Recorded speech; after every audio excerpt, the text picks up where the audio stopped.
Hello dear students, welcome back to Anjib Singh academy. चलिए बात कर रहे हैं क्लास 10 कंप्यूटर एप्लीकेशन कोड 165 2023 के पेपर का बोर्ड पेपर के मार्किंग स्कीम के बारे में। जैसा कि आप देख सकते हैं आपके स्क्रीन पे अभी मैंने बोर्ड का पेपर खोल रखा है जो इसका सीरीज नंबर ये दिया हुआ है। 2023 का बोर्ड पेपर था और बोर्ड में आए हुए पेपर को डिस्कस करना बिल्कुल ज़रूरी होता है आपके लिए। सेट 4 क्वेश्चन था, question paper code 53, computer application class 10 paper code one subject code 165। As you aware, this question paper is having 5 sections A to E and all questions are the compulsory, but you are getting the internal choice to approximately 30%। मतलब 30% आपको approximately choice मिलेगा, alternate questions मिलेंगे। तो अगर एक question नहीं आ रहा है तो आप दूसरा क्वेश्चन भी कर सकते हैं, तो काफ़ी इजी हो गया आपके लिए इस पेपर को सॉल्व करना। Section A has 12 questions carrying 1 marks, 12 question हैं 1 नंबर के। Section B has 7 very short question answers type questions and those questions are carrying 2 marks, and section C has the 4 short answer questions and it's carry 3 marks, okay, and 1 long question मिलेंगे जो 4 number के होंगे और 2 source based question आपको देखने को मिलेंगे, passage based case based question जो 4 मार्क्स के होते हैं। चलिए बात करते हैं सेक्शन ए और सबसे पहला क्वेश्चन देखते हैं। Suhani ask her colleague for her project work and then copies the entire work and submit it to her team leader claiming it to be her own work. मतलब आपने अपना काम किया दूसरे की मदद से, दूसरे के काम को चुरा के, and now you are saying कि this is your own work. तो ऐसे चीजों को हम प्लेगरिज्म कहते हैं। तो वो the correct answer of this question is plagiarism. ठीक है, तो ये इसका सही जवाब है, प्लेगरिज्म। ठीक, ओके। फिशिंग क्या होता है? फिशिंग होता है जहाँ पे आप पे अटैक किया जाता है, जब आपको एक वेबसाइट दिखाया जाता है जो बिल्कुल ओरिजिनल साइट की तरह होता है बट वो होता फेक साइट है, उसे हम फिशिंग कहते हैं। स्पैमिंग होता है जब आपके पास बहुत सारी जंक मेल्स आ जाते हैं तो उसे हम स्पैम कहते हैं। मतलब एड्स वाले मेल या किसी तरह के लालच वाले मेल, उसे हम स्पैम कहते हैं। वायरस होता है एक डिस्ट्रक्टिव प्रोग्राम जो स्पेशली डिज़ाइन किया जाता है आपके कंप्यूटर को डैमेज करने के लिए, आपके फाइल को डैमेज करने के लिए। ठीक है, तो प्लेगरिज्म इस क्वेश्चन का सही जवाब है। नेक्स्ट क्वेश्चन की ओर मूव करते हैं। Which of the following is the correct expansion of SMS? तो एसएमएस का फुल फॉर्म आपको याद रखना है, short message service. Okay, SIM SIM का फुल फॉर्म आपको पता है, इसको सब्सक्राइबर आइडेंटिटी मॉड्यूल कहते हैं। Which of the following is an e shopping portal? E shopping portal का मतलब हो गया a portal which provide the facility of shopping.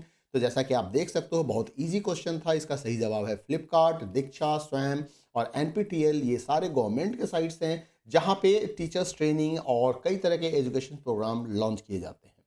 Which of the following is not an e governance portal? E governance portal ऐसे portal को कहते हैं the portal which is use to provide the all the details of government services, तो उसको ई governance portal कहते हैं। तो जैसे कि आप यहाँ पे देख सकते हो जोमेटो, जोमेटो एक ऐसा नाम मुझे यहाँ पे दिख रहा है जो कि ई गवर्नेंस पोर्टल नहीं है, एक सेलिंग प्लेटफॉर्म है। फूड आइटम के लिए आप डिमांड कर सकते हो यहाँ पे। डिजी लॉकर जहाँ पे आपको डिजिटल डॉक्यूमेंट्स मिलते हैं, आजकल सीबीएसई के रिपोर्ट कार्ड भी आपको डिजी लॉकर में मिल जाएंगे। ई आधार, दैट इज द आधार के लिए, आप आधार के लिए एप्लीकेशन दे सकते हो। एंड सारथी गवर्नमेंट का साइट्स है जहाँ से हम कई तरह की सर्विस लेते हैं। The protocol that is use to send emails is, email भेजने के लिए हमारे पास प्रोटोकॉल होता है, उसे हम कहते हैं सिंपल मेल ट्रांसफर प्रोटोकॉल, यानी कि एसएमटीपी। एचटीटीपी होता है hypertext transfer protocol, POP stands for post office protocol and FTP stands for file transfer protocol. Next question है, क्वेश्चन नंबर 6 की बात कर रहे हैं। SFTP, SFTP secured file transfer protocol is used for sending files over internet in secure manner. This is the correct answer. It's not used for the secure chat service, it's not used for the video conferencing, and it's not used for the sending mail in the internet in a secure manner. Which of the following is not an attribute of img tag? तो देखो प्यारे बच्चों, आपको ना कई जितने भी attributes आपके HTML में दिए, सॉरी टैग्स दिए गए हैं, उन सब के एट्रीब्यूट्स आपको याद होने चाहिए। इमेज टैग की बात करें तो इमेज टैग में कलर एट्रीब्यूट्स नहीं होता है और साथ ही साथ सोर्स एट्रीब्यूट भी नहीं होता है। सोर्स की जगह पे यहाँ पे इमेज टैग में एसआरसी एट्रीब्यूट होता है जिसमें हम फाइल का एड्रेस बताते हैं, यूआरएल बताते हैं। ठीक है, width and alt, width tag is use for the width of the image. इसके साथ एक हाइट टैग होता है, दिस दैट हाइट एट्रीब्यूट होता है, that is use for the height of the image. alt tag is used to provide the alternate text for the image in case that image is not appearing. In that case the alternate text will be appeared there, okay, or whenever you put your mouse pointer on the image it will show the text given in a alt tag, alt attribute.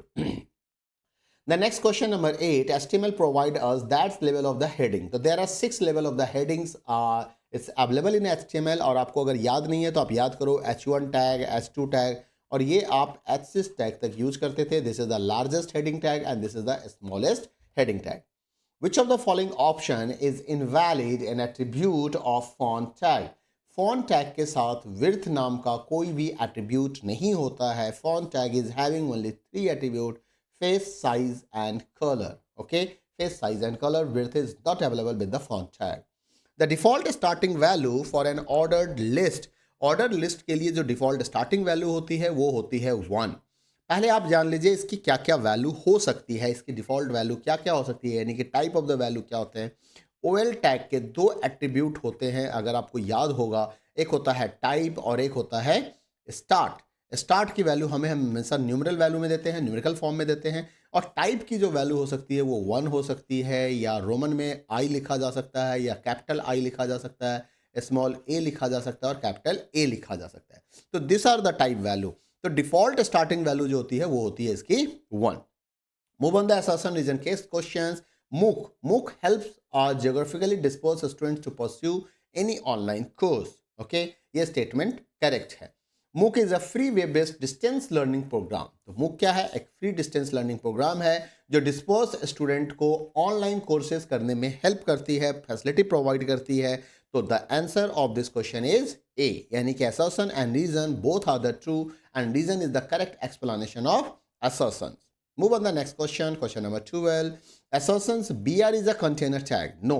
Breaking of line. BR stands for the breaking of line and this is an empty tag. It is not container tag. So this statement is a false. HTML elements that have both opening and closing tags are considered container tag. Yeah, this is the correct definition of the container tag. An empty tag that does not have the closing tags. Okay, a tags which have only opening but not having the closing tags are known as the empty tag. So BR is not a container, BR is a empty tag. So according to this statement, the option D is the correct, assertion A is the false, but reason R is a true. Move on the section B question. What is the difference? Write the one difference. You have to write only one difference. I have given here several difference. So out of these, you have to write only one difference between chat and email service. So what is the difference between chat and email? तो एक तो आपका सबसे आसान सा है कि chat is a live and real time communication while email is a passive communication. Means email के केस में जरूरी नहीं है कि आप अगर मुझे मेल करो तो मुझे ऑनलाइन होना ही होगा. बट चैट के केस में चैट का मतलब होता है कन्वर्सेशन. चैट का मतलब ये नहीं होता कि मैंने आपको मैसेज कर दिया और आप बाद में देख रहे हो. That is not the chatting. Okay, वो तो मैसेजिंग सर्विस हो गया. चैट का मतलब होता है कि you are giving a message and I am replying you. तो दैट इज कॉल्ड चैटिंग. तो इस केस में क्या होता है कि ये रियल टाइम कन्वर्सेशन होते हैं दोनों पीपल में, तो इसलिए दोनों को ही ऑनलाइन होना होगा at the same time. But here this is not required. Okay, all users need to use the same chat platform. अगर आप व्हाट्सएप पे मेरे से चैटिंग कर रहे हो तो मेरे पास भी व्हाट्सएप होना चाहिए और आपके पास भी व्हाट्सएप होना चाहिए. अगर आप फेसबुक मैसेंजर के थ्रू मेरे से चैटिंग कर रहे हो तो I also require to be install Facebook Messenger on my system, on my laptop, mobile. Okay, and same you have to do. But email के केस में ऐसा नहीं होता है. हम किसी भी कंपनी का, किसी भी सर्विस प्रोवाइडर का हम ईमेल ले सकते हैं. चैट इनफॉर्मल कम्युनिकेशंस होता है दो पीपल के बीच में, जबकि ईमेल आज के समय में एक फॉर्मल कम्युनिकेशन माना जाता है. चैट में work using mobile number in email address, but email is essentially required email address. मतलब चैट जब आप इंस्टॉल करते हो सॉफ्टवेयर को, व्हाट्सएप को, तो आप मोबाइल नंबर की बजाय ईमेल एड्रेस से भी आप चैटिंग सर्विस, जैसे फेसबुक पे चले जाओ, वहाँ मोबाइल नंबर की रिक्वायरमेंट नहीं होती है, वहाँ पे हमें ईमेल की रिक्वायरमेंट भी होती है. हम ईमेल से भी कर सकते हैं. There are some examples of the chat service: WhatsApp, Facebook, Insta, Yahoo Messenger, Google chat, WeChat, Telegram etcetera. While the example of the email, Gmail, Yahoo, Hotmail, Rediffmail. तो दीज आर द एग्जाम्पल. यहाँ पे आपको सिर्फ एक difference लिखने थे, मैंने कई सारे बता दिए हैं, तो आप कोई भी एक याद रख सकते हो. What is e governance? अभी मैंने बताया था एमसीक्यू क्वेश्चन में ई गवर्नेंस क्या होता है. It is an applications of information and communication technology for delivering government services. जितनी भी गवर्नमेंट की सर्विसेज हैं उसको ऑनलाइन गवर्नमेंट प्रोवाइड करना चाहती है सभी के लिए, कि हर कोई घर बैठे इस चीज़ों के बारे में जाने, गवर्नमेंट की क्या पॉलिसीज हैं, क्या सर्विसेज हैं. आपको बर्थ रजिस्ट्रेशन, बर्थ सर्टिफिकेट के लिए अप्लाई करना है तो आप ऑनलाइन अप्लाई कर लीजिए. आप आधार में अपडेट करना चाहते हैं तो आप ऑनलाइन अप्लाई कर सकते हैं बिना सीएससी सेंटर गए हुए. तो ये जो सर्विस आपको दिया जा रहा है इसी को हम ई गवर्नमेंट सर्विस कहते हैं. Now it asks you name any two services that can be providing by the using e-governments. तो यहाँ पे कई तरह के सर्विसेज हैं जो गवर्नमेंट प्रोवाइड करते हैं. अगर आपको कुछ याद नहीं हो तो आधार सर्विस याद रखो, डिजिटल लॉकर याद रखो, डिजिटल इंडिया हो गया, नेशनल पोर्टल ऑफ इंडिया हो गया, prime minister of India portal हो गया, filling and payment of tax हो गया, डिजिटल लैंड मैनेजमेंट्स हो गया, seat common interest test, RTI, municipal corporation की सर्विसेज हो गए, birth and death certificate registration हो गए, ऑनलाइन एफआईआर हो गए, है ना। आप 1690 ना हेल्पलाइन नंबर, जहाँ पे आप ये बता सकते हो कि आपके साथ कोई फ्रॉड हुआ है या नहीं हुआ, cybercrime.gov.1930, सॉरी 1930, ओके। तो इस पे आप ये मैसेज कर सकते हो। तो साइबर क्राइम रिपोर्ट भी जो होता है वो भी क्या है हमारे लिए एक ई गवर्नेंस की ही सर्विसेज है। पासपोर्ट सर्विसेज, रेल यात्री, Indian railway ticket booking, Aarogya Setu, सारथी, ट्रांसपोर्ट सर्विस होते हैं, ऑनलाइन ड्राइविंग लाइसेंस के लिए होता है। अभी ऊपर ऑप्शन में भी आया था हमारे पास, कंज्यूमर अफेयर सर्विस हो गए, जल board service, electrical gas service, है ना, toll tax, FASTag service, UPI payment system, ये सारे क्या है ई गवर्नेंस सिस्टम है। ठीक है, तो इसमें से कोई भी दो का नाम आपको बताना था, यहाँ पे कई सारे लिस्ट आपको दिए गए हैं। ठीक है, ये आपकी सर्व। What is internet? How can we retrieve information from the internet? Internet क्या होता है? Internet is the global system of the interconnected computer networks. ऐसे इंटरनेट का फुल फॉर्म जो होता है उसको इंटरनेशनल नेटवर्क भी कहते हैं, या नेट, और internet is the network of the network, इसको हम नेटवर्क ऑफ द नेटवर्क भी कहते हैं। तो इंटरकनेक्टेड ऑफ कंप्यूटर नेटवर्क्स का एक ग्लोबल सिस्टम जो बनता है उसे हम इंटरनेट कहते हैं। How you can retrieve the information from the internet? We can retrieve the information from the internet by using web browser, है ना। आपको कोई भी web browser use, by using search engine, आप गूगल सर्च इंजिन सर्च करके भी information लेते हो, और any other valid search technique, और AI enabled boards, Google home, Alexa, Siri, इन सब की मदद से हम इंटरनेट सर्विस रिट्राइव करते हैं। ठीक है। How can be embed audio in HTML document? Embed का मतलब होता है कि एक HTML डॉक्यूमेंट में आप ऑडियो सिस्टम यानी कि म्यूजिक को कैसे इंक्लूड कर सकते हो। Give an example to support your answer. देखो, एक ऑडियो को ऐड करने के लिए हमारे पास तीन ऑप्शंस होता है। Option one is the embed tag, option two is the option one is the audio tag, option two is the embed, and option three is the anchor tag. Anchor tag generally embedding के काम में नहीं आता या linking के काम में आता है। Audio and embed both are the specially design to add the audio facility in your HTML file, but with the help of the anchor tag you can link it. So whenever you click on that particular word and particular image or particular graphics, then it is going to play the music. तो ये linking के लिए होता है। ठीक है, तो ये, तो with the help of these three commands we can insert an audio in HTML documents. अब अगर आप ऑडियो टैग को यूज करना चाहते हो तो ऑडियो के आगे हमने लगा दिया controls. What is the role of the controls? The controls is just specify to show the control button, whatever the buttons, through that you can play the music, pause the music, you can increase the volume of the music. Okay, and now inside the audio tag we are using the source tag. The source tag is having the one attribute, and the attribute name is the src, and after src you have to write the name of the file, whatever the file given here, because it's not given the any name here, so you are free to use your own name. आप अपना नाम खुद का use कर सकते हो यहाँ पे, and now you can close the audio here. Okay, the another options of using the audio tag, आप सोर्स टैग के बजाय आप डायरेक्ट SRC ऑडियो टैग के अंदर भी यूज कर सकते हैं, जैसा कि आप यहाँ पे देख पा रहे हो, audio controls SRC and then close audio. ध्यान रखना है, ऑडियो एक कंटेनर टैग है, तो इसका अगर ओपनिंग होगा तो इसका क्लोजिंग भी होगा। ठीक है, सोर्स एक कंटेनर टैग नहीं है, तो आप सिर्फ सोर्स में अपना SRC एट्रीब्यूट डालो और उसको छोड़ सकते हो। तो ये लाइन भी आप याद रख सकते हो। ठीक है, इसके अलावा ऑडियो में कंट्रोल्स के अलावा और क्या क्या मिलता है, एक होता है लूप और एक होता है ऑटो स्टार्ट। ठीक है, auto play and auto start. Okay, embed में हम यूज करते हैं, एम्बेड के साथ आता है हमारा SRC, embed SRC and music name. Here does not need to mention the controls, इसमें कंट्रोल लगाने की जरूरत नहीं है, और ये भी एक कंटेनर टैग है। अगर आप लिंकिंग करना चाहते हो तो एंकर टैग के साथ href, देन म्यूजिक फाइल का नाम और एंकर टैग क्लोज, और इन बिटवीन आप कुछ भी डाल सकते हो। ध्यान रखना है कि it is not an ideal answer, but हम एंकर टैग को भी यूज कर सकते हैं। द नेक्स्ट क्वेश्चन नंबर 16 की बात कर रहा हूं कि question number 16 asking define licence software. ये लाइसेंस सॉफ्टवेयर क्या होता है? Write name of any two licence software. देखो, licence software is refers to the software which is developed by individual organizations with certain fixed term and condition for end user. जो end user यानी कि हम और आप जो software को use कर रहे हैं, उसके लिए उन्होंने कुछ कंडीशंस बना रखा है, टर्म एंड कंडीशन दे रखा है, उसके लिए हमें पैसे भी देने हो सकते हैं। Licence software refers to the software which is solely owned by the individual और पब्लिशर हु डेवलप्ड इट। किसी ने अगर वो सॉफ्टवेयर डेवलप किया, जैसे मान लो आपने एक सॉफ्टवेयर डेवलप किया, तो आप उसका लाइसेंस आपके नाम से हो जाएगा वो। जैसे Microsoft Windows, Microsoft office, adobe Photoshop, AutoCAD, Android, ये सब क्या है, लाइसेंस सॉफ्टवेयर हैं। और भी किसी सॉफ्टवेयर का नाम आप बता सकते हो, सबके सब लाइसेंस होते हैं। इन्होंने 2 लाइसेंस सॉफ्टवेयर का नाम पूछा था, तो 2 लाइसेंस सॉफ्टवेयर में देखो यहाँ पे कई सारे नाम आ चुके हैं आपके सामने, तो आप कोई भी नाम यहाँ पे यूज़ कर सकते हो। How can be reduce digital divide? Give any 2 points. इसका एक अल्टरनेट क्वेश्चन है, क्वेश्चन नंबर 16। क्या एक अल्टरनेट क्वेश्चन आपको और करके मिला है, जो इंटरनल चॉइस की हम बात कर रहे थे, उसी की बात हो रही है कि how can we reduce digital divide? और डिजिटल डिवाइड होता क्या है? देखिए, डिजिटल डिवाइड एक्चुअली है क्या? A gap between digitally literate and illiterate person. मतलब कुछ लोग ऐसे होते हैं, कुछ लोग यहाँ पे हैं जो कि बिल्कुल मज़े से मोबाइल सिस्टम का यूज़ कर पा रहे हैं, लैपटॉप का यूज़ कर पा रहे हैं, इंटरनेट का यूज़ कर पा रहे हैं। लेकिन कुछ ऐसे भी लोग होते हैं जो इन सिस्टम का यूज़ नहीं कर पा रहे हैं। तो ये जो एक डिवीज़न बना है, इसी को हम क्या कहते हैं, डिजिटल डिवाइड। अब है कि डिजिटल डिवाइड को हम कैसे रिड्यूस कर सकते हैं?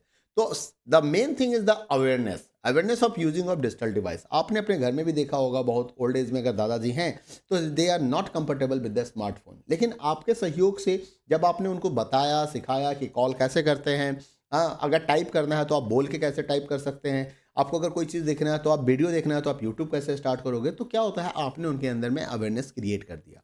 तो by increasing the awareness of using of digital device facilities, increasing the availability of digital device and internet facility, एक ये सबसे ज़्यादा इंपॉर्टेंट है कि क्या जिस एरिया में आप बात कर रहे हो वहाँ पे इसकी अवेलेबिलिटी है, क्या इंटरनेट है, क्या इलेक्ट्रिसिटी है।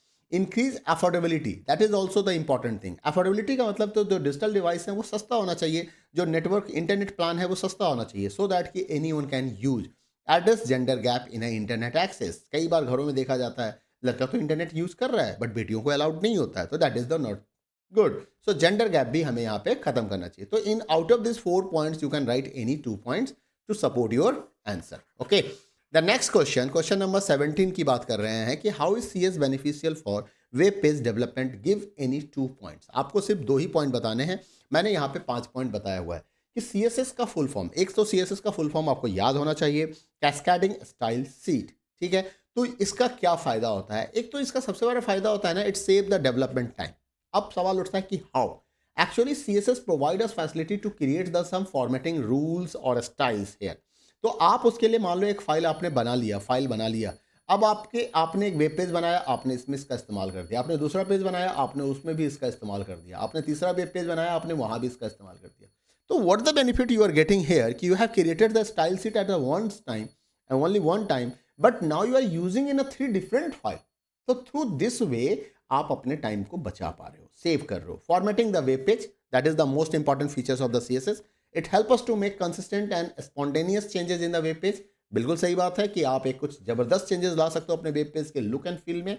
It improves loading speed of the web page, क्योंकि यहाँ से ये बड़ा इजी रीडिंग होता है, कम मेमोरी कंजम्पशन होता है, तो आपके साइट्स के स्पीड को मेंटेन रखता है। Styles once defined can be reused, जो मैंने अभी आपको दिखाया कि आपने एक बार अगर स्टाइल बना दिया है तो आप उसको दोबारा इस्तेमाल भी कर सकते हो। तो these are the some facility which you are getting with the help of the CSS, and that is the benefit. Move on the next question, question number 18A। और 18 में भी आपको एक alternate क्वेश्चन मिला हुआ है और करके, तो आपके पास इंटरनल चॉइस है कि आप इसमें से कोई भी आंसर कर सकते हो। Illustrate the use of the radio button input type on HTML form with an appropriate code and corresponding output. मतलब आपको रेडियो बटन में इनपुट टाइप के यूजेस रेडियो बटन का यूज दिखाना है with the help of the input. Radio button generally होते क्या हैं? तो it is use to represent the radio groups to select only one radio button from the group at any time. अब let's see the some example. जैसे मान लो मैंने as के लिए एक रेडियो बटन बना दिया कि आपका एज क्या है, please select your age range. आप 0 से 30 में हो, 31 से 60 में हो, या 61 से 90 में हो, ठीक है। और एक सबमिट बटन है। तो देखो यहाँ पे इनपुट, रेडियो बटन बनाने के लिए इनपुट टैग के साथ एक एट्रीब्यूट हमें लेना होता है टाइप। टाइप में लिखना होता है रेडियो। क्या लिखना होता है? रेडियो। यहाँ पे रेडियो बटन लिखा हुआ था तो आप कंफ्यूज मत होकर रेडियो बटन लिख देना, you only write radio. Now the ID is here, ID that is an through that you can identify. Then is the name, and then value of this. उसके बाद यहाँ पे एक लेवल 4 आईडी हमने इसलिए यहाँ पे लगाया ताकि आप लेवल 4 का इस्तेमाल कर सको।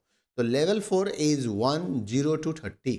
ये फॉर एज 1 का मतलब हो गया कि जो आईडी आपने यहाँ पे दिया था वो उसके लिए ही रेफर, कि ये जो लेवल है वो इस इनपुट टाइप से रिलेट करेगा, इसके लिए लिखा गया है, ठीक है। This is that's for the identification only and close the लेवल एंड बी आर। ना इनपुट टैग एम्प्टी टैग होता है, क्लोजिंग नहीं आता है, बट लेवल में क्लोजिंग आ रही है, यहाँ पे ध्यान रखिएगा। नेक्स्ट आपने लिखा आईडी। अच्छा, एक इंपॉर्टेंट चीज़ ध्यान रखना है कि जब आप रेडियो बटन बनाते हो, जरूरी नहीं है कि हम लेवल लिखें, ये मैंडेटरी नहीं है, आप ऐसे भी लिख सकते थे कि पहले इनपुट टाइप रेडियो और उसके आगे सीधा आप यहाँ पे 0-30 लिख के यहाँ पे BR टैग भी लगा देते, तब भी ये सही हो जाता है इस पूरे लाइन के बदले में, ठीक है, कोई दिक्कत नहीं है। Input type radio ID is to name as, ये ध्यान में रखना है जब हम रेडियो बटन बनाते हैं और सेम ग्रुप का रेडियो बटन अगर हमें बनाना होता है तो उसका नाम सेम रखना होता है, ठीक है। यहाँ भी आप देख सकते हो कि नेम ठीक है, इसका सेम है, ओके। और उसके बाद यहाँ पे वैल्यू डाल दिया गया कि वैल्यू 60, वैल्यू 30। ये वैल्यू क्या बता रहा है? वैल्यू बता रहा है कि जब इस रेडियो बटन को सेलेक्ट करके हम सबमिट करेंगे तो हमारे सिस्टम्स को फर्दर क्या वैल्यू मिलेगा। अगर ये रेडियो बटन सेलेक्ट है तो यहाँ पे 30 मिलेगा, यहाँ पे 60 मिलेगा और यहाँ पे 100 मिलेगा, ठीक है। ये 90 भी हो सकता था, ओके। तो that is the this way you can create the radio button and this is the output of your radio button. अब एक अनदर क्वेश्चन आपको इसी क्वेश्चंस के अल्टरनेट में दिया गया कि write the differences between order list and unordered list tag in HTML and also write the suitable examples of each to illustrate the difference. OL stands for the order list. Order list का मतलब होता है where you are displaying the things with the help of the number, मतलब आप कोई numbering कर रहे हो 1 2 3 4 ABC 1 2 3 4 etcetera like this. UL stands for unordered list. UL क्या है? It is called unordered list. It helps display bullet list like circle, disk and square. Circle, disk and square. तो bullet list दिखाने के लिए हम UL tag का use करते हैं, order list दिखाने के लिए हम OL tag का यूज करते हैं। Let's see the some example of order list and unordered list. Order list OL, हमने यहाँ पे कुछ भी नहीं दिया तो अपना डिफॉल्ट 1 2, ये क्वेश्चन भी आया था MCQs में, आपने देखा था। और ऑर्डर लिस्ट के अंदर में हमें LI लिखना पड़ता है। LI that is for the list item. List item, whatever the item you want to show as a list, that is written inside the li tag. Li tag जो है वो as a empty tag भी use हो सकता है और as a container tag भी use हो सकता है। आप उसका क्लोजिंग लगा भी सकते हो और आप उसका क्लोजिंग नहीं भी लगा सकते हो, तो बोथ आर द करेक्ट, ठीक है। तो यहाँ पे 2 li लिखा गया, OL लिख दिया, इसका आउटपुट हमने प्रिंट कर गया 1 1 2 2। नाउ UL में क्या हो गया? Unordered list. अच्छा, दोनों में डिफॉल्ट आ रहा है। देखो, ऑर्डर लिस्ट में डिफॉल्ट स्टाइल क्या था, डिफॉल्ट वैल्यू क्या था 1 2, और अनऑर्डर लिस्ट में डिफॉल्ट क्या है हमारे पास? डिस्क। क्या है ये? Disc, okay. तो डिस्क करके यहाँ पे आ गया LI A और LI B, यहाँ भी वही चीज, same output, okay. Next, what is the difference between BR tag and paragraph tag in context of HTML? Breaking of line and paragraph, creating a paragraph, illustrate using suitable examples. चलिए, तो paragraph tag में क्या होता है और BR tag में क्या होता है? पैराग्राफ टैग कंटेनर टैग होता है, ये एम्प्टी एलिमेंट होता है, ठीक है। It is use to define a paragraph. It is used to insert line break. It insert line break with extra space in the beginning. It does not insert any extra space. यहाँ पे extra space आ गया, यहाँ पे extra space नहीं है, यहाँ पे नहीं है। It has, this tag has an attribute align, but this tag has no attribute, ठीक है। तो 2-3 डिफरेंस आप याद रख सकते हो। कंटेनर एलिमेंट होता है, एम्प्टी एलिमेंट होता है, ये एक्स्ट्रा स्पेस ऐड पैराग्राफ लिखने काम में आता है, ये लाइन ब्रेक करने काम में आता है। इसके एट्रीब्यूट्स होते हैं, इसके पास कोई एट्रीब्यूट्स नहीं होते हैं। ये एक एक्स्ट्रा स्पेस ऐड करता है, ये एक्स्ट्रा स्पेस ऐड नहीं करता है। Now example of using the paragraph, this is the paragraph tag and this is the use of the BR tag, okay. Move on the next question, we are reaching at the section C। अभी जल्दी हमारे question खत्म हो जाएंगे, हम section C पे आ गए हैं। तो सेक्शन C के अंदर में जो सबसे पहला क्वेश्चन है, how does intellectual property rights provide protections to the digital work? Write any 2 ways to avoid plagiarism. कैसे अवॉइड कर सकते हैं? तो IPR, intellectual property right, it's a legal protections to the digital work by ensuring that the owner of the work product has verified rights to share the same with or without charging fee or price। मतलब IPR आपको एक rights देता है, automatically ये rights आपको मिलेगा with the help of the intellectual property right, कि अगर आपने किसी चीज़ का आप कंटेंट क्रिएटर हो तो आपका राइट, आपको ऑटोमेटिकली उसका राइट्स मिल गया और आप डिसाइड कर सकते हो कि ये सर्विस मैं फ्री में दूं या पेड सर्विस दूं। जैसे मान लो मैं यूट्यूब पे वीडियो डाल रहा हूँ तो मैं इसको लॉक कर सकता हूँ कि भाई जो मेरे सब्सक्राइबर होंगे, जिन्होंने मेरे को पैसे दिए होंगे, ये सर्विस सिर्फ उसी को मिलेगा, ये वीडियो सिर्फ वही देख सकते हैं। तो मैं इसको प्राइवेट बना के उनके ईमेल एड्रेस पे उनको राइट्स दे सकता हूँ, ठीक है। तो ये मुझे डिसाइड करना है। इंटेलेक्चुअल प्रॉपर्टी राइट्स का एक दूसरा डेफिनेशन भी है, allow the owner to prevent others from using, dealing और tampering with his work product without prior permission from here on. तो IPR के थ्रू हमें ये फैसिलिटी मिल जाती है कि अगर आपने मेरे कंटेंट को बिना मेरे से पूछे, बिना मेरे परमिशन अगर आप यूज करते हो, तो मेरे पास राइट्स है कि मैं उसका क्लेम कर सकता हूँ, आपके अगेंस्ट FIR लॉज कर सकता हूँ, कंप्लेन कर सकता हूँ। ये एक साइबर क्राइम हो सकता है आपके लिए। Ways to avoid, how there 2 ways, मतलब write the 2 ways to avoid the plagiarism.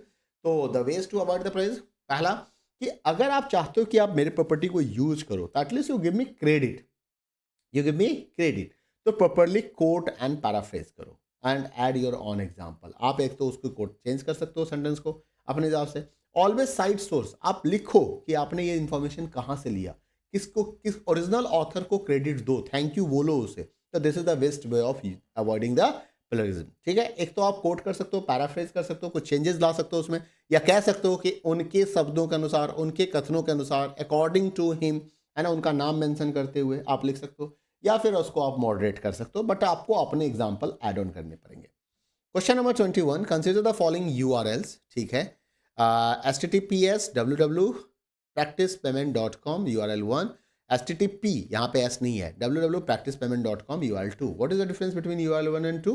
URL1 is uses the HTTPS protocol, URL2 uses the HTTP protocol। पहला difference, URL1 is the secured protocol while URL2 is the non-secured protocol। Which of the two URL will you prefer to use and why? तो definitely जो secured है हम उसी को use करेंगे, URL1 because it is secure। What is the full form of www? World Wide Web। चलो next question पे आते हैं। काफ़ी इजी क्वेश्चन आता है कंप्यूटर एप्लीकेशन में, अगर ध्यान से आप पढ़ें, आप हमारे साथ कनेक्ट रहें, वीडियो को लाइक करें, वीडियो चैनल सब्सक्राइब नहीं है तो सब्सक्राइब कर लीजिएगा, अपने दोस्तों के साथ वीडियो शेयर भी कीजिएगा। अभी लगातार मैं कुछ ना कुछ कंटेंट आपको प्रोवाइड करता रहूँगा इसके ऊपर। क्वेश्चन नंबर 22 आपके आने वाले एग्जाम के लिए काफ़ी यूजफुल होगा। क्वेश्चन नंबर 22 के अंदर में देखते हैं, write the equivalent CSS code to set the following style for a web page. Entire page background colour should be yellow. Second level heading properties should be as follow, text color should be red and left margin should be 25 pixels। Now सबसे पहले अब हमें ये जानना होगा कि CSS हम लिखेंगे कैसे। तो देखो CSS लिखने का हमारे पास 3 तरीका है। The first one is the internal, second one is the external, ठीक, and third one is the inline. तो आप तीनों में से कोई भी फैसिलिटी ले सकते हो। जब आपको कोई काम कहा जा रहा है कि CSS करना है तो you are free to use इधर इंटरनल, एक्सटर्नल और इनलाइन।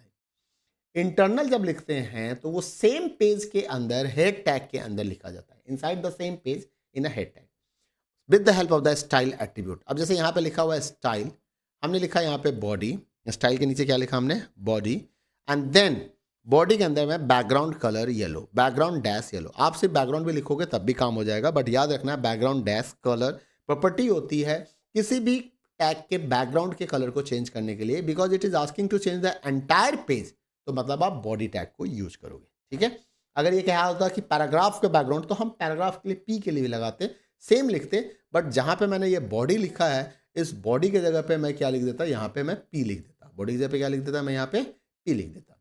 उसके बाद आता है हेडर टैग। हेडर टैग में इसने क्या कहा था, हेडर टैग में इसने कहा था कि टेक्स्ट का कलर रेड होना चाहिए और लेफ्ट मार्जिन 25 पिक्सल का होना चाहिए। तो H2 यहाँ पे हमने लिखा कलर, कलर के आगे red, and margin left, margin right, margin top, margin bottom. ठीक है, सिर्फ मार्जिन भी लिख सकते हो। अगर आपने सिर्फ मार्जिन 25 पिक्सल दे दिया, then it is going to set the 25 pixel margin from the both all 4 sides, left, right, top, bottom. But because it's ask you to left margin, तो आपको यहाँ पे मार्जिन डैश लेफ्ट लिखना था और 25 pixel. ध्यान रखना है 25 और PX के बीच में स्पेस नहीं आना चाहिए। And then close the style tag and then close the head tag. ये तो बना इंटरनल। अब इसी चीज को अगर मैं एक्सटर्नल बनाना चाहूं, तो एक्सटर्नल का मतलब हो गया कि I am going to save the CSS file. तो मैंने एक फाइल बनाया style.css, एंड इनसाइड दिस आपको कुछ कोई अदर एट्रीब्यूट टैग्स यूज नहीं करने हैं। जिस टैग की प्रॉपर्टी सेट करनी है, एट्रीब्यूट बिहेवियर चेंज करना है, सिर्फ उसी टैग का नाम लिखिए, यानी कि सेलेक्टर लिखिए यहाँ पे प्रॉपर्टी। ठीक है, अब उसकी प्रॉपर्टी सेलेक्टर हमारा हो गया बॉडी, बॉडी के अंदर में background colour yellow, H2 colour red, margin left 25 pixel. Embedded and inline, embedded और इनलाइन के लिए हमने क्या लिखा यहाँ पे, बॉडी टैग के अंदर में स्टाइल एट्रीब्यूट्स के अंदर में डबल कोट्स के अंदर में देखो मैंने लिख दिया background colour yellow, semi colon. अच्छा, एक चीज ध्यान रखना है कि जब भी आप प्रॉपर्टीज और वैल्यू देते हैं तो लास्ट में semicolon as a separator use होता है। H2 style colour red, margin left, बीच में कॉमा आ गया, and 25 pixel, semicolon and close double quotes. तो इस तरह से आप CSS डिफाइन कर सकते हैं। आपके लिए एक अल्टरनेट क्वेश्चन भी यहाँ पे दिया गया है और क्वेश्चन दिया गया है जिसमें भी CSS की बात कर रहा है। Write a CSS code to display the first level heading text my school in a green colour and centre align. Write the CSS code to display the following paragraph below the above mentioned heading. Below following paragraph given below, display the following paragraph below the above mentioned heading. This is my school. I study in class 12. The properties of the paragraph content should be text colour should be yellow, font size should be 25 pixel and font style should be bold. Okay, तो देखो यहाँ पे इन्होंने नाम दे रखा है कि text का कलर, फॉन्ट का साइज, फॉन्ट का स्टाइल, तो हम इससे आइडेंटिफाई कर सकते हैं कि हमें कौन कौन सी प्रॉपर्टी यूज़ करनी है। सबसे पहले इनलाइन की बात कर लेते हैं, यानी कि एम्बेडेड की बात करते हैं। बॉडी के अंदर में हम आ गए। बॉडी में इसने कुछ नहीं कहा था, हमें हेडिंग स्टाइल को चेंज करने के लिए कहा था इसने। पहला था display the first level of heading this in a green colour and centre align. तो क्या लिखा गया, H1 कलर, कलर हो गया ग्रीन, यानी कि टेक्स्ट का कलर चेंज हो गया। Text dash align, alignment change करना था तो टेक्स्ट डैट अलाइन सेंटर, और माई स्कूल हेडिंग को क्लोज कर दिया गया। ठीक है, उसमें दो ही काम करता। पैराग्राफ के अंदर में क्या था, पैराग्राफ स्टाइल कलर येलो करना था, font dash size 25 pixel, font dash style bold हो गया, this is my school I study in class 12, और पैराग्राफ को क्लोज कर दिया गया, बॉडी को क्लोज कर दिया गया। क्लियर है यहाँ तक। अगर यही चीज़ इंटरनल करना होता तो हम क्या करते हैं, स्टाइल, स्टाइल के अंदर में बॉडी, हेड, सबसे पहले हेड, हेड के अंदर स्टाइल, स्टाइल के अंदर बॉडी, बॉडी में जो काम हमने यहाँ किया है, जो काम हमने यहाँ किया है वही चीज़ हमें वहाँ भी लिखना है। तो आपको अगर पता है तो आप कैसे भी कर लो, ये तो अलग अलग तरीका है। Colour green, text align centre, ठीक है। स्मॉल केस सेंसिटिव नहीं होता है, तो यहाँ पे टी स्मॉल भी हो सकता है, कैपिटल भी हो सकता है, कोई प्रॉब्लम नहीं आएगा।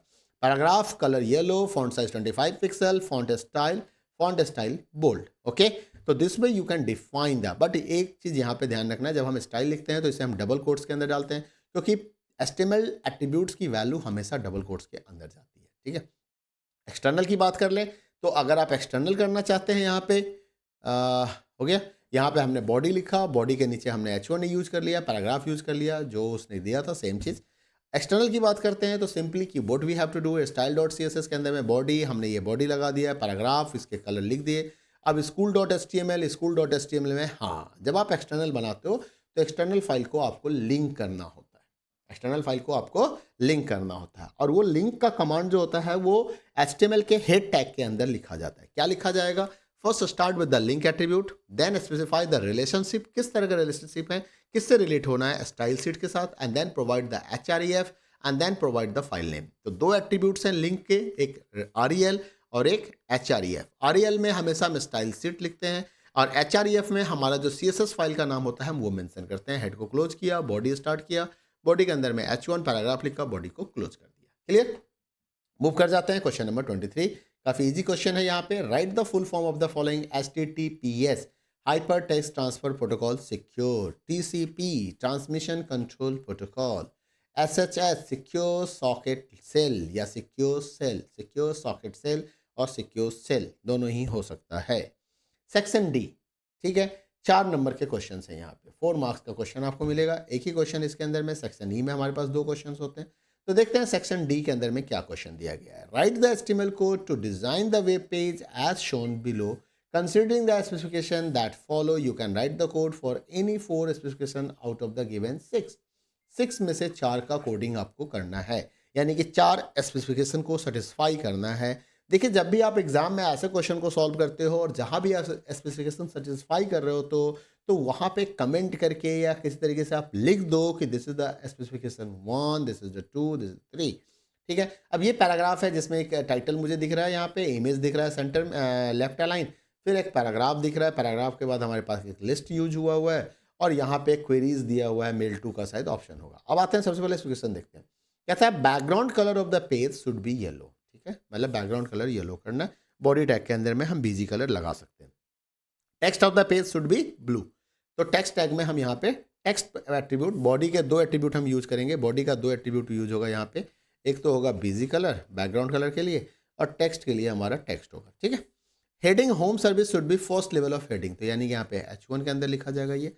The image name service should B place on the web page, यानी कि हम IMG टैग को यूज करेंगे यहाँ पे, और SRC में हम इस फाइल का नाम दे देंगे, SRC में इस फाइल का नाम दे देंगे। Font size for the paragraph and list of the service should be 4 and font face should be Verdana, तो ठीक है, तो यहाँ पे फॉन्ट टैग यूज होगा हमारा। फॉन्ट के अंदर में हम साइज एट्रीब्यूट यूज करेंगे और फेस एट्रीब्यूट करेंगे। कलर तो इसने कुछ बताया नहीं, तो कलर हमें जरूरत नहीं है।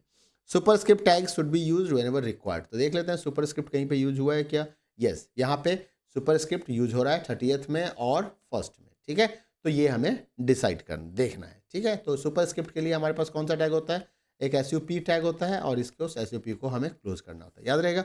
The services as shown in the above web page should be written with the help of the unordered list, तो ठीक है, अनऑर्डर लिस्ट के लिए हमें क्या करना है, यूएल लिस्ट तैयार करना है। यूएल लिस्ट में इसमें कुछ दे रखा है क्या, इसने सर्कल ही दिख रहा है मुझे यहाँ पे, तो डिफ़ॉल्ट स्टाइल के साथ आप जा सकते हो। अदरवाइज टाइप में आप जाके वहाँ पे डिस्क लिख सकते हो, टाइप में डिस्क लिख सकते हो, टाइप में डिस्क लिख सकते हो, ठीक है, यूएल के अंदर में ये फिर एल हो जाएगा। The bottom most line of the queries should be link to open the users default mail client to send queries on mention email ID. तो मतलब आपको यहाँ पे HREF एंकर टैग में HREF यूज करना है, और HREF में आपको क्या लगाना है, मेल टू, HREF में मेल टू लगाना है यहाँ पे, और वो मेल लिखना है, ठीक है। बस हो गया, इतना ही तो काम है। चलो यहाँ पे इक्वल टू आएगा, सॉरी यहाँ पे मैंने कॉलन लगा दिया, और यहाँ पे कॉलन आएगा। तो देखते हैं। तो सबसे पहले हमने सारा चीज़ आपको बता दिया, body BG colour yellow, text blue, या आप स्टाइल शीट भी यूज यहाँ पे कर सकते हो। इनलाइन स्टाइल है, बॉडी इनके बदले में, ठीक है, दोनों नहीं, body style, background colour yellow, colour blue, हो गया। या तो ये लिखो या ये लिखो, either CSS with the help of the CSS and without CSS, ठीक है, विदाउट CSS, ये आपके ऊपर डिपेंड है। H1 होम सर्विस, ठीक है, IMG SRC service.png, कोई और एट्रीब्यूट नहीं यूज करना है IMG का, क्योंकि उसने बोला नहीं है, हम क्यों दिमाग लगाए। पैराग्राफ के अंदर में हमने लिखना शुरू किया। अब यहाँ पे 1 आ गया, 1 के आगे सुपरस्क्रिप्ट लगाया, ST लगाया, सुपरस्क्रिप्ट को क्लोज कर दिया, तो ये अंडरलाइन कर दिया जहाँ जहाँ चेंज किया, ठीक है। 30th में यहाँ भी सुपरस्क्रिप्ट लगा दिया, हमारा ये काम हो गया। BR, क्योंकि लाइन को ब्रेक करना था, यहाँ पे देखो इमेज में दिख रहा है कि लाइन नीचे जाएगा, following services please contact us for the following services, तो इसने BR लगा दिया, प्लीज पैराग्राफ क्लोज। यूएल में हमें कुछ नहीं बताना है, डिफॉल्ट के साथ चलना है, मैंने पहले ही कहा था। Default order list, unordered list के बुलेट्स आएंगे यहाँ पे। LI मेड सर्विस मैंने बता रखा है, LI का क्लोजिंग ऑप्शनल होता है, आप चाहो तो लगाओ, चाहो तो मत लगाओ, ठीक है। यूएल को आप यहाँ पे क्लोज कर दो, ओके। नाउ एंकर टैग के अंदर में आते हैं। एंकर टैग में HREF के अंदर जैसे देखो, एक मेल टू का अगर क्वेश्चन आता है ना, कई बार आता है, तो HREF में अगर सिंपल कहा जाता है लिंक करना है किसी साइट्स के साथ, तो हम इस मेल टू का इस्तेमाल नहीं करते, क्योंकि हमें हाइपर लिंक कर रहे हैं और हम मेल क्वेरी हमें डालना है, तो मेल टू कॉलन, और जो भी मेल आईडी यहाँ पे दिया गया है क्वेश्चंस में, वो मेल आईडी, इसके आगे आपको जो मैसेज डालना है मैसेज डालिए, एंकर टैग को क्लोज कर दिया, खत्म कहानी।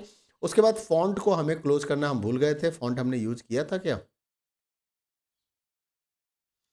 फॉन्ट शायद मिसिंग है यहाँ पे, हमें फॉन्ट भी यूज करना था। यस फॉन्ट मिसिंग है यहाँ पे, फॉन्ट मिसिंग है। फॉन्ट में क्या था हमारे पास, font service, font size for the paragraph and the list of the service should be 4 and font face should be Verdana. तो इस पैराग्राफ से पहले हमें यहाँ पे एक फॉन्ट लगाना पड़ेगा, यहाँ पे लिखना होगा फॉन्ट, और यहाँ पे लिखना होगा साइज 4, ठीक है, +4 लगा दीजिएगा। उसके बाद फेस, ठीक है, और फेस में क्या नाम दिया हुआ है देख लेते हैं एक बार फिर से, वर्धना, ओके।